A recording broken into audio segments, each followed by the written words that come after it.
എൻ്റെ പേര് ജെനി, ജെനിമോൾ തങ്കച്ചൻ എന്ന ഫുൾ നെയിം. ഞാൻ UK ജോലി ചെയ്യുന്നത്, വയനാട്ടിലാണ് വീട്. 2018 ഞാൻ ആദ്യമായിട്ട് കൃപാസനത്തിൽ വരുന്നത്. അപ്പോൾ ആ സമയത്ത് ഉടമ്പടി എടുക്കുമ്പോൾ എനിക്ക് ഉടമ്പടി എന്താണെന്നോ എങ്ങനെയാണെന്നോ ഒരു ഐഡിയ ഇല്ലായിരുന്നു. അപ്പോൾ വന്ന സമയത്ത് നിയോഗങ്ങൾ എഴുതേണ്ടത് കൊണ്ട് ഞാൻ എഴുതി. ഞാൻ ആ സമയത്ത് നിയോഗത്തിൽ വെച്ചത് ജോലിയുടെ കാര്യമായിരുന്നു. ഞാൻ അതിനു മുമ്പ് സൗദിയിൽ മിനിസ്ട്രി ഓഫ് ഹെൽത്തിൽ നേഴ്സായിട്ട് വർക്ക് ചെയ്യുമായിരുന്നു. അതിനുശേഷം വിവാഹത്തിന് ശേഷം 3 വർഷം എനിക്ക് ജോലിക്കൊന്നും പോകാൻ പറ്റിയിരുന്നില്ല. അപ്പോൾ ആ ഒരു സമയത്ത് ഭയങ്കരമായിട്ടൊരു നിരാശയിലായിരുന്നു ഞാൻ. അപ്പോൾ ഈ ഒരു ജോലിയുടെ കാര്യം ഞാൻ വെച്ചു. അതുപോലെ വേറെ ഒന്നും ഞാൻ കാര്യമായിട്ട് വെച്ചിട്ടുണ്ടായിരുന്നില്ല. പക്ഷേ ഉടമ്പടിയുടെ അർത്ഥമോ കാര്യങ്ങളൊന്നും അറിയാതെ ആയിട്ട് പോലും പരിശുദ്ധ അമ്മ എനിക്ക് OET പഠിക്കാനായിട്ട് അവസരം തന്നു. എല്ലാ വിഷയങ്ങൾക്കും B ഗ്രേഡ് തന്ന് മാതാവ് എന്നെ അനുഗ്രഹിച്ചു. അങ്ങനെ UK പോകാനായിട്ട് പരിശുദ്ധ അമ്മ എന്നെ അനുഗ്രഹിച്ചു. അതിനുശേഷം അതോടൊപ്പം തന്നെ എനിക്ക് അടിക്കടി ഇങ്ങനെ UTI വരുമായിരുന്നു. അത് വന്നു കഴിഞ്ഞു കഴിഞ്ഞാൽ വളരെ ബുദ്ധിമുട്ടാണ്, അസഹനീയമായ വേദനയായിരിക്കും. പക്ഷേ ആ ഒരു കാര്യം എനിക്ക് പരിശുദ്ധ അമ്മ പരിപൂർണമായിട്ട് മാറ്റിത്തന്നു. അതുപോലെ എനിക്ക് മൈഗ്രെയിൻ്റെ അസുഖം ഉണ്ടായിരുന്നു. അപ്പോൾ അത് 20 വർഷമായിട്ട് നീണ്ടു നിന്ന ഒരു അസുഖമാണ്. അപ്പം അതൊന്നും ഞാൻ ഉടമ്പടിയിൽ വെച്ചിട്ടില്ലെങ്കിൽ പോലും ഞാൻ ഇവിടെ കേരളത്തിലായിരുന്നപ്പോൾ ഇവിടെ വന്ന് പ്രാർത്ഥിക്കുന്നതിൻ്റെ ഫലമായിട്ട് ആ ഒരു അസുഖം പൂർണ്ണമായിട്ടും മാതാവ് മാറ്റിത്തന്നു. അതിനുശേഷം ഞാൻ UK ചെന്നു. അപ്പോൾ ആ ഒരു സമയത്ത് ഉടമ്പടി കൃത്യമായിട്ട് പാലിക്കാത്തതുകൊണ്ട് ഞാൻ വിചാരിച്ചു ഇനി ഉടമ്പടി എടുക്കുമ്പം കൃത്യമായിട്ട് അതിൻ്റെ നിബന്ധനകളൊക്കെ പാലിച്ച് ഉടമ്പടി എടുക്കണമെന്ന് ആഗ്രഹം തോന്നി. കാരണം മാതാവിനോട് ഞാൻ കൊന്തയൊക്കെ കൈ പിടിച്ചുകൊണ്ട് നടക്കുന്ന സ്വഭാവമാണെങ്കിലും കൊന്തയൊന്നും ചെല്ലുന്ന ഒരു സ്വഭാവത്തിലേക്ക് വന്നിട്ടുണ്ടായിരുന്നില്ല. അപ്പോൾ പരിശുദ്ധ അമ്മയോട് ഒരുപാട് സ്നേഹം തോന്നണമെന്നായിരുന്നു എൻ്റെ ആഗ്രഹം. അപ്പോൾ അങ്ങനെ ഇരിക്കുമ്പോഴാണ് ഞാൻ UK ഒരു ഫ്ലാറ്റിൽ താമസിക്കുമ്പോൾ ഒറ്റയ്ക്കായിരുന്നു താമസം. അപ്പോൾ അതെന്നെ വല്ലാതെ എന്തോ ഒരു ഒറ്റയ്ക്കാണല്ലോ എന്നൊക്കെ ഒരു ചിന്ത എൻ്റെ മനസ്സിൽ ഒരുപാട് വന്ന് ഒരു നിരാശയിലേക്ക് പോയി. അപ്പോൾ ആ സമയത്ത് ഞാനൊരു ഓൺലൈൻ ഉടമ്പടി ഒരു ലൈറ്റ് ക്യാൻഡിൽ പ്രയർ റിക്വസ്റ്റ് എൻ്റെ മമ്മി പറഞ്ഞനുസരിച്ച് ഞാൻ ഇട്ടു. ആ സമയത്ത് ഒരു നന്മ നിറഞ്ഞ പറയുമേ പോലും ചെല്ലാൻ പറ്റാത്തൊരു സാഹചര്യമായിരുന്നു. കാരണം കുർബാനയ്ക്ക് പോകണമെന്ന് തോന്നിയാലും എൻ്റെ മേളിൽ എന്തോ ഒരു തടിക്കഷ്ണം വന്ന് കിടക്കുന്നൊരു ഫീലായിരുന്നു. എനിക്ക് കുർബാനയ്ക്ക് പോകണമെന്ന് ആഗ്രഹമുണ്ട്, പക്ഷേ എനിക്ക് പോകാൻ പറ്റുന്നില്ല. ഒരു നന്മ നിറഞ്ഞ പറയുമേ ചെല്ലണം എന്നുണ്ട്, ചെല്ലാൻ പറ്റുന്നില്ല. എന്നാലും കൊന്ത എൻ്റെ കയ്യിൽ നിന്ന് വിടുന്നില്ലായിരുന്നു, കൊന്ത കൈ പിടിക്കുമായിരുന്നു. എനിവേ അത്ഭുതകരമായിട്ട് ഞാൻ കുറേ സാക്ഷ്യങ്ങൾ കേട്ടു ആ സമയത്ത്. അപ്പോൾ ഒരുപാട് സാക്ഷ്യങ്ങൾ കേട്ടപ്പോൾ എനിക്ക് വീണ്ടും വീണ്ടും മാതാവിനോടൊരു സ്നേഹം തോന്നുകയും ആ ഒരു സാക്ഷ്യത്തിൻ്റെ കേട്ട് എനിക്ക് ഓൺലൈനിൽ റിക്വസ്റ്റ് ഇടാനായിട്ട് സാധിച്ചു. അത് ഇട്ട് കഴിഞ്ഞ് അതിന് മുന്നേ ഞാൻ നോക്കി വെച്ചൊരു വീട് എനിക്ക് ആ ഒരു ഓണറിനെ കോണ്ടാക്റ്റ് പോലും ചെയ്യാൻ പറ്റിയിരുന്നില്ല. പക്ഷേ ഞാൻ ഈ റിക്വസ്റ്റ് ഇട്ടതിന് ശേഷം എനിക്ക് ഒരു 3 ദിവസം കഴിഞ്ഞപ്പോഴത്തേക്കും എനിക്ക് ആ ഓണറിനെ കോണ്ടാക്റ്റ് ചെയ്യാൻ പറ്റുകയും ഇന്ന് ആ ഒരു വീട്ടിലാണ് ഞാൻ താമസിക്കുന്നത്. വളരെ സമാധാനത്തോടെയുള്ളൊരു വീടാണ്. ആ ഒരു വീട് തന്ന് മാതാവിനെ അനുഗ്രഹിച്ചു. എനിക്ക് പറ്റിയ ഒരു കൂട്ടുകാരെയും തന്ന് അനുഗ്രഹിച്ചു. അതുപോലെ ആ ഒരു സമയം വീടിൻ്റെ കാര്യം സോൾവ് ആയെങ്കിലും വീണ്ടും ജീവിതത്തിലെ പല പ്രശ്നങ്ങൾ കാരണം ഞാൻ വീണ്ടും നിരാശയിലേക്ക് പോയിക്കൊണ്ടിരുന്നു. ഒരുപാട് ഡിപ്രഷനിലേക്ക് പോയിട്ട് എനിക്ക് ജോലി പോലും എനിക്ക് കോൺസെൻട്രേറ്റ് ചെയ്യാൻ പറ്റാത്ത അവസ്ഥയിലേക്ക് വന്നു. അപ്പോൾ ആ സമയത്ത് ഒരുപാട് ലീവുകൾ ഞാനിങ്ങനെ തെരുതെരെ എടുക്കുമായിരുന്നു. കാരണം ഫിസിക്കലി ഞാൻ ഓക്കെയാണ്, പക്ഷെ മെൻ്റലി ഒട്ടും ഓക്കെ അല്ല. എന്താ കാര്യം എന്ന് ചോദിച്ചു കഴിഞ്ഞാൽ ഒരുപാട് കാര്യങ്ങളുണ്ട്. അപ്പോൾ അത് എന്താണെന്ന് ചോദിച്ചാൽ കൃത്യമായിട്ട് എനിക്ക് പറയാൻ അറിയില്ല. മെയിനായിട്ടും ഈ ലോൺലിനെസ് ആയിരുന്നു. അപ്പോൾ അങ്ങനെ നിന്നപ്പോൾ ഞാനിങ്ങനെ ഒരു പ്രാവശ്യം ഇങ്ങനെ അടുക്കളയിൽ നിന്നിങ്ങനെ ജോലി ചെയ്യുന്ന സമയത്ത് പെട്ടെന്ന് ഇങ്ങനെ പരിശുദ്ധ അമ്മയുടെ ഇവിടുത്തെ നമ്മുടെ കൃപാസനമ്മയുടെ രൂപം എൻ്റെ മനസ്സിലേക്ക് വന്നു. അപ്പോൾ എനിക്ക് ഭയങ്കരമായിട്ട് കരച്ചിൽ വന്നു, ഞാൻ പൊട്ടിക്കരഞ്ഞു. അപ്പോൾ ആ സമയത്ത് മാതാവ് എന്നോട് പറയുന്നതായിട്ട് തോന്നി, ഇങ്ങോട്ട് പോരെ, ഞാനെല്ലാം ശരിയാക്കി തരാം. അങ്ങനെ പിന്നീടൊന്നും ഞാൻ ആലോചിച്ചില്ല. പെട്ടെന്ന് തന്നെ വീട്ടിൽ ഒന്നും അധികം പെട്ടെന്ന് പറഞ്ഞില്ല. പെട്ടെന്ന് തന്നെ ഞാൻ ലീവ് എനിക്ക് പെട്ടെന്ന് കിട്ടുകയും ഞാൻ മെയ് മാസം 20-ാം തീയതി ഇവിടെ വരികയും ചെയ്തു. അങ്ങനെ തലേദിവസം ഞാനിവിടെ വന്നു. 4:30 ആയപ്പോഴേക്കും ഇവിടെ ടോക്കൺ നമ്പർ കിട്ടാൻ വേണ്ടിയിട്ട് പുറത്തു നിന്നു. ആ സമയം മുതൽ എനിക്ക് വല്ലാത്തൊരു സുഗന്ധാഭിഷേകം കിട്ടാൻ തുടങ്ങി. ചെറുപ്പം മുതലേ പരിശുദ്ധയമ്മ എനിക്കിങ്ങനെ സുഗന്ധാഭിഷേകം തന്നിട്ടുണ്ട്. പക്ഷേ അപ്പോഴില്ലാത്തതായ ഒരു പ്രത്യേകമായിട്ടുള്ള ഭയങ്കര സ്ട്രോങ് ആയിട്ടുള്ളൊരു സ്മെല്ലായിരുന്നു എനിക്കപ്പോൾ കിട്ടിയത്. അപ്പം അടുത്തുനിന്നവരോടൊക്കെ ചോദിച്ചപ്പോൾ അവർക്കാർക്കും കിട്ടിയില്ല എന്ന് പറഞ്ഞു. അത് കഴിഞ്ഞ് ഞാൻ ടോക്കൺ നമ്പർ എടുക്കാനായിട്ട് അകത്ത് കയറി കഴിഞ്ഞപ്പം എനിക്ക് ടോക്കൺ നമ്പർ 2 ആണ് കിട്ടിയത്. ഞാനത് നോക്കി തിരിച്ചെടുത്ത് വെച്ചു. പക്ഷേ ഉടമ്പടി എടുക്കുന്ന സമയത്ത് ഞാൻ ആ ടോക്കൺ നമ്പറിൽ നോക്കിയപ്പോൾ അതിൽ പരിശുദ്ധ അമ്മയുടെ ഒരു നിഴൽ രൂപം ഇങ്ങനെ പ്രത്യക്ഷപ്പെട്ടതായിട്ട് ഞാൻ കണ്ടു. അത് ഫോണിൽ ഉണ്ട്. അപ്പോൾ ആ ഒരു സമയത്ത് ശരിക്കും ഞാനിങ്ങനെ ഒരുപാട് ഞെട്ടിപ്പോകുന്നൊരു അനുഭവമായിരുന്നു. അതിനുശേഷം ഞാൻ ഉടമ്പടി എടുക്കുന്ന സമയത്ത് ഞാനിങ്ങനെ മാതാവിനോട് ചോദിച്ചു, അമ്മേ ഞാൻ എത്ര പത്രം മേടിക്കണം?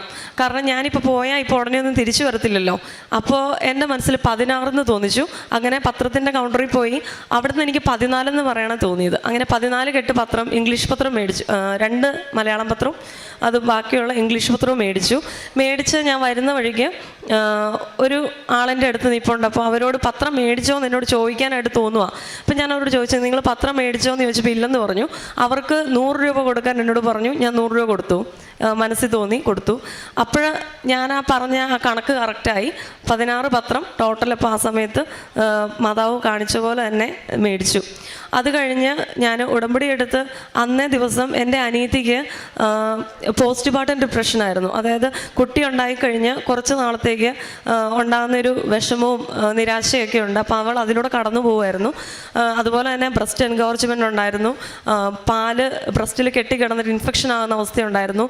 പക്ഷെ ഞാൻ ഉടമ്പടി എടുത്ത അന്ന് തന്നെ അവളെന്നെ വിളിച്ചു പറഞ്ഞു, ചേച്ചി ഇങ്ങനെ മാതാവിൻ്റെ അടുത്ത് വന്നു, മാതാവിനെ തലോടി എന്നിട്ട് പോയി എന്ന് പറഞ്ഞു. അപ്പം അതിനുശേഷം മുതൽ അവൾക്ക് അങ്ങനെയൊരു പ്രശ്നങ്ങളേ ഇല്ല. അവൾ ഭയങ്കര ഹാപ്പി ആയിട്ടിരിക്കുന്നു. അതുപോലെ തന്നെ മറ്റൊരു വിഷയം എന്ന് പറയുന്നത് അവളുടെ ഹസ്ബൻഡ്, അതായത് എൻ്റെ അനിയൻ, ഒരുപാട് നാളായി ജർമ്മനിയിലാണ് അവർ. ഒരുപാട് നാളായി നമ്മുടെ ഡ്രൈവിംഗ് ലൈസൻസ് എടുക്കാനായിട്ട് നോക്കുന്നു. പക്ഷേ അതുവരെ കിട്ടിയിട്ടുണ്ടായിരുന്നില്ല. അപ്പോൾ ഉടമ്പടി എടുത്തതിന് ശേഷം ഞാൻ ഉടമ്പടി എടുത്ത് വെച്ചിട്ടുണ്ടായിരുന്നു. അപ്പോൾ ഉടമ്പടി എടുത്തതിന് ശേഷം എൻ്റെ അനിയത്തി എന്നോട് പറഞ്ഞു, ചേച്ചി നീ ഉടമ്പടി എടുത്തതിലാണ് എൻ്റെ പ്രതീക്ഷ, ഈ പ്രാവശ്യം കിട്ടിയില്ലെങ്കിൽ എനിക്ക് വട്ടായി പോകുമെന്ന് പറഞ്ഞു. കാരണം അത്രമാത്രം അവരത് ആ ഒരു പ്രശ്നം അവർ അതുപോലെ ബുദ്ധിമുട്ടിച്ചിരുന്നു. എനിവേ ഉടമ്പടി എടുത്ത ശേഷം ഞാൻ ഈ ഡ്രൈവിംഗ് ലൈസൻസിൻ്റെ ദിവസം ഞാനിങ്ങനെ നോക്കാൻ നേരത്ത് മെഴുകുതിരി കത്തിച്ച് പ്രാർത്ഥിച്ചപ്പോൾ അതിലിങ്ങനെ ഒരു ഹാർട്ട് ഇങ്ങനെ കണ്ടു. അപ്പോൾ എനിക്ക് ഉറപ്പായി അത് കിട്ടുമെന്ന്. അപ്പോൾ അതിനുശേഷം എന്തായാലും അവന് ആ ഡ്രൈവിംഗ് ലൈസൻസ് കിട്ടി. പിന്നെ ഞാൻ 1 വർഷമായി, ഞാൻ UK-ലും അനീതി ജർമ്മനിയിലും ആയതുകൊണ്ട് തന്നെ അവളുടെ അടുത്തേക്ക് പോകാൻ വേണ്ടി 1 വർഷമായി നോക്കുന്നു. പക്ഷേ എനിക്ക് വിസ എന്തായാലും കിട്ടുന്നില്ല. അപ്പോൾ അങ്ങനെ ഇരിക്കുമ്പം ഞാനിങ്ങനെ അച്ഛൻ്റെ ധ്യാനം യൂട്യൂബിൽ കൂടെ കൂടിക്കൊണ്ടിരുന്ന സമയത്ത് എനിക്ക് പെട്ടെന്ന് ഓൺലൈനിൽ ഡേറ്റ് നോക്കാനായിട്ടൊരു പ്രേരണ തോന്നി. ഞാൻ പെട്ടെന്ന് ഡേറ്റ് നോക്കിയപ്പം 20-ാം തീയതിയാണ് കിട്ടിയത്. ജൂൺ 20 ഞാൻ ലോക്ക് ചെയ്തു. അതിനുശേഷം ഞാൻ എംബസിയിൽ പോകാനായിട്ട് റെഡിയായി. അപ്പോൾ ഞാൻ രാത്രിയിലാണ് പോകുന്നത്. അപ്പോൾ യാത്രയുടെ ഇടയ്ക്ക് ഞാനൊരു സ്വപ്നം കാണുവാണ്. എനിക്ക് പേടിയായിരുന്നു. ഞാൻ ആദ്യം ഒന്ന് അവിടെ എംബസി പോയതാണ്. അപ്പോൾ രണ്ടാമതും പോകാൻ പേടിയായിരുന്നു. കാരണം അവിടുത്തെ പ്രൊസീജിയേഴ്സൊക്കെ എന്നെ വല്ലാതെ പേടിപ്പിക്കുന്നതായിരുന്നു. അപ്പം ഞാൻ ആ സമയത്ത് ഉറങ്ങിപ്പോയപ്പോൾ ജപമാല എല്ലിക്കൊണ്ട് ഉറങ്ങിപ്പോയെ. ആ സമയത്ത് ഞാൻ കാണുന്ന സ്വപ്നം എന്ന് പറയുന്നത് ഒരു പള്ളി കാണുന്നുണ്ട്. ആ പള്ളിയുടെ ഉള്ളിൽ ഇങ്ങനെ ഒരു പച്ച മരം, ആ മരത്തിൻ്റെ നടുക്ക് ഒരു ദ്വാരം, അതിലൂടെ കുറേ പേര് ഓടി നടക്കുന്നുണ്ട്. കുറച്ച് പേര് അതിൻ്റെ അറ്റത്തെത്താൻ വേണ്ടി ഓടുന്നു, കുറച്ച് പേര് മെല്ലെ നിൽക്കുന്നു. അപ്പം ഞാൻ ഓടുന്നില്ല. ഞാനവിടെ നിന്നിട്ട് പരിശുദ്ധ അമ്മ എനിക്ക് അമ്മയുടെ സാന്നിധ്യം തരുമോ എന്നിങ്ങനെ ചോദിക്കുന്നതായിട്ടാണ് കാണുന്നത്. അങ്ങനെ നോക്കി ഞാൻ മേളിലേക്ക് നോക്കുമ്പം പരിശുദ്ധ അമ്മ ഒരു സ്വർണ്ണ കളറിൽ പരിശുദ്ധ അമ്മയും ഉണ്ണീശോയും ആകാശത്തിൽ നിൽക്കുന്നതായിട്ട് ഞാൻ കാണുവാണ്, നീല ആകാശത്തിൽ. അപ്പോൾ ആ സമയത്ത് മാതാവിൻ്റെ മൂക്ക് ഇങ്ങനെ എടുത്ത് കാണിക്കുന്നുണ്ട്. അപ്പോൾ എന്നോട് പറയുന്നുണ്ട്, ആ മൂക്ക് ശ്രദ്ധിക്കുന്നു പറയുന്നുണ്ട്. ഞാനപ്പോൾ ആ സ്വപ്നത്തിൽ ഭയങ്കരമായിട്ടത് നോക്കി. അപ്പോൾ ഒരു പ്രത്യേക ഷേപ്പ്. അപ്പം അത് കഴിഞ്ഞ് എനിക്ക് മനസ്സിലായില്ല എന്താണ് അങ്ങനെ ചോദിച്ചതെന്ന് മനസ്സിലായില്ല. എനിവേ ഞാനത് ശ്രദ്ധിച്ചു. അത് കഴിഞ്ഞ് പിന്നെ ഞാൻ നോക്കാൻ നേരത്ത് കുറച്ചും കൂടി പോയപ്പോൾ ഇങ്ങനെ കുഞ്ഞ് കസവ് കൊണ്ടൊക്കെ എടുത്ത് കുഞ്ഞു കുട്ടികൾ നിൽക്കുന്നതായിട്ടും കുറി തൊട്ട് നിൽക്കുന്നതായിട്ടും ഒക്കെ ഞാനിങ്ങനെ കണ്ടു. അതിനുശേഷം എനിക്ക് മനസ്സിലായി ഞാൻ കണ്ടത് ഈ കൃപാസന അൾത്താരയും അതിന് മുന്നിലുള്ള കൃപാസനത്തിൻ്റെ പീഠവും പിന്നെ ഒരുപാട് അന്യമതസ്ഥരായിട്ടുള്ള സഹോദരങ്ങൾ ഇവിടെ വന്ന് ഉടമ്പടി എടുക്കുന്നുണ്ട്. അവരുടെയൊക്കെ ഒരു നിഷ്കളങ്കതയൊക്കെയാണ് എന്നെ മാതാവ് കാണിച്ചു തന്നത് എനിക്ക് മനസ്സിലായി. അങ്ങനെ ഞാൻ എംബസി ചെന്നപ്പോൾ അവരുടെ പെരുമാറ്റം വളരെ ഒരു തിരിച്ചു വ്യത്യാസമുള്ള രീതിയിലായിരുന്നു. കാരണം അവിടെ ഉള്ളവർക്ക് മാത്രമേ പ്രിഫറൻസ് കൊടുക്കുകയായിരുന്നുള്ളൂ. നമ്മൾ ഏഷ്യൻ ആയതുകൊണ്ട് അത്രയും പ്രിഫറൻസ് ഇല്ല. പക്ഷേ ഞാനവിടെ ചെന്നു. എന്നോട് 9:45 അപ്പോയിൻമെൻറ്റ്. 9:45 ചെന്നപ്പം പല ഡോക്യുമെൻസും ഇല്ലാത്തതിൻ്റെ പേരിൽ അവരെന്നോട് പറഞ്ഞു 10 മണിയാകുമ്പോഴേക്കും ഈ ഡോക്യുമെൻറ്റ്സ് എല്ലാം കറക്റ്റ് ചെയ്ത് ഇവിടെ വന്നാൽ വിസയുടെ കാര്യത്തിന് വേണ്ടിയിട്ട് ഓഫീസിലേക്ക് വിടാം, ഇല്ലെങ്കിൽ വിടില്ല എന്ന് പറഞ്ഞു.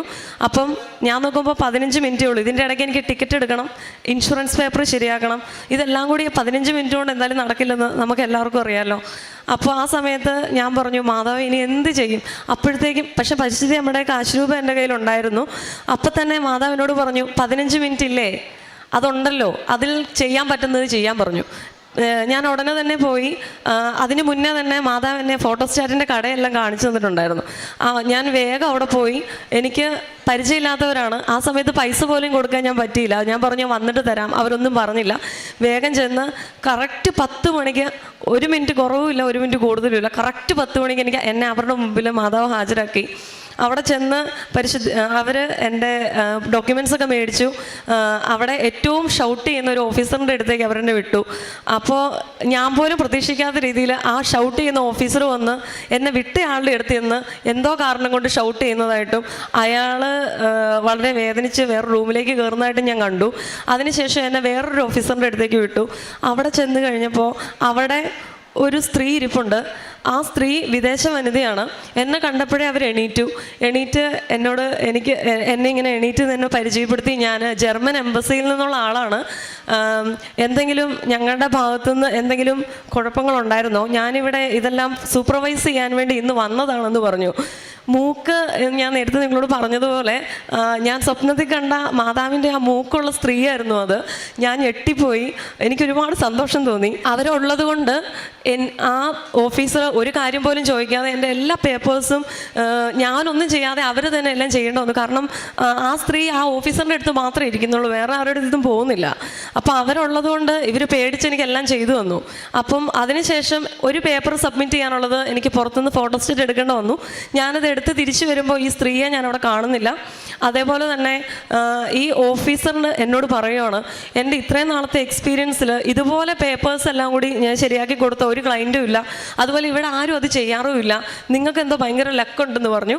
ഞാൻ പറഞ്ഞു, പ്രാർത്ഥിക്കുമ്പോൾ നമുക്കതെല്ലാം ശരിയാവുമല്ലോ എന്ന് പറഞ്ഞു. അദ്ദേഹത്തിൻ്റെ വായിൽ നിന്ന് അപ്പോൾ അദ്ദേഹം ആമേൻ എന്ന് പറഞ്ഞു. അങ്ങനെ ഞാൻ അവിടെ നിന്ന് പോന്നു. 2 ആഴ്ചക്കുള്ളിൽ എനിക്ക് വിസ കിട്ടി.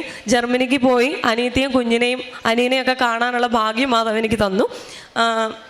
അതിനുശേഷം ഒരുപാട് പരിശുദ്ധ അമ്മയുടെ പ്രസൻസ് കിട്ടുന്ന രീതിയിൽ സുഗന്ധാഭിഷേകം കിട്ടിയിട്ടുണ്ട്. അതുപോലെ ജോസഫ് അച്ഛന് സ്വപ്നം കാണാനായിട്ട് എനിക്ക് പറ്റിയിട്ടുണ്ട്. അതിനെക്കുറിച്ച് ഞാൻ പറയാം. അതുപോലെ തിരിയിലൊക്കെ മെഴുകുതിരിയൊക്കെ കത്തിക്കുമ്പോൾ പല പ്രാവശ്യമായിട്ട് മെഴുകുതിരിയിൽ പൂക്കൾ, അതുപോലെ തന്നെ ഹാർട്ട്, അതെല്ലാം എനിക്ക് കിട്ടിയിട്ടുണ്ട്. പരിശുദ്ധ അമ്മയുടെ ആ ഒരു സാന്നിധ്യം എനിക്ക് അനുഭവിക്കാനായിട്ട് അമ്മ അനുവദിച്ചു.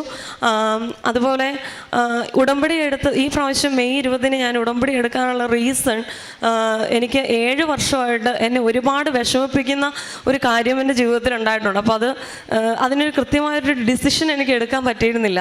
കാരണം നോയാണെങ്കിലും ഞാൻ ഒരുപാട് വിഷമിക്കും, യെസ് ആണെങ്കിലും ഒരുപാട് വിഷമിക്കും. അപ്പം വല്ലാത്തൊരു ബുദ്ധിമുട്ടിലായിരുന്നു. എൻ്റെ വീട്ടുകാരും അതിൽ വളരെ സങ്കടത്തിലായിരുന്നു. അങ്ങനെ ഇരിക്കുമ്പോഴാണ് ആ ഒരു കാര്യത്തിന് കൃത്യമായിട്ടുള്ളൊരു തീരുമാനം, ഈശോയുടെ ഇഷ്ടമുള്ളൊരു തീരുമാനം കിട്ടണമെന്നായിരുന്നു എൻ്റെ പ്രാർത്ഥന. അങ്ങനെ ഇവിടെ വന്ന് ഞാൻ ഉടമ്പടി വെച്ചു. ഞാൻ വെച്ച ഡേറ്റ് ഡിസംബർ 25, 2024 ശരിയാക്കി തരണം എന്നായിരുന്നു. പക്ഷേ എൻ്റെ ഉടമ്പടി ഞാൻ മെയ് 20 എടുത്തു. ഇന്ന് 3 മാസം പൂർത്തിയാകുന്നതിന് മുന്നേ, 90 ദിവസം പൂർത്തിയാകുന്നതിന് 4 ദിവസം മുന്നേ, അതായത് ഇന്നലെ, ആ ഒരു കാര്യത്തിന് എന്നെ ഒരുപാട് പീഡിപ്പിച്ചുകൊണ്ടിരുന്ന ആ ഒരു വിഷയത്തിൽ പരിശുദ്ധി അമ്മ അത്ഭുതകരമായിട്ട് ഇടപെട്ട് എന്നെ ആ കാര്യത്തിൽ നിന്ന് ഒരു പൂർണ്ണമായിട്ട് തീരുമാനത്തിലെത്താനായിട്ട് അമ്മ സഹായിച്ചു. അമ്മയ്ക്ക് ഒത്തിരി നന്ദി.